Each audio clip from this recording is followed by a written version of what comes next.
الرحمن الرحیم۔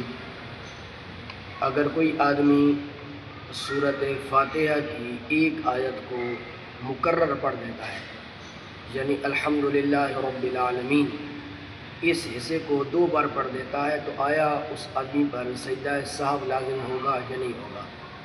یاد رکھیں، ایک آیت یا 2 آیت پڑھنے کی وجہ سے، دوبارہ پڑھنے کی وجہ سے سجدہ سہو واجب نہیں ہوگا، بلکہ اس کی نماز ادا ہو جائے گی۔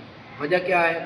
وجہ یہ ہے کہ کیونکہ اس سے تاخیر نہیں ہوگی، کیونکہ فاتحہ کے بعد اس نے سورت ملانی ہے جس کا ملانا واجب ہے، تو 1-2 آیت کو مکرر پڑھنے کی وجہ سے تاخیر میں شمار نہیں ہوگا، یعنی 3 تسبیحات کی مقدار میں اس کے لیے تاخیر نہیں ہوگی۔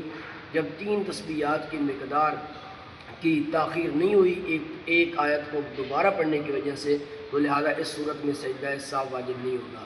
لہذا اگر کوئی قاری، کوئی امام، یا کوئی تنہا نماز پڑھنے والا سورۃ فاتحہ کو جو پہلی آیت ہے یا کوئی اور آیت ہے فاتحہ کی، اس کو 1 یا 2 بار پڑھ لیتا ہے، مکرر پڑھ لیتا ہے، تو اس صورت میں سجدہ سہو لازم نہیں ہوگا، اس کی نماز بغیر سجدہ سہو کے ہو جائے گی۔ واللہ اعلم بالصواب۔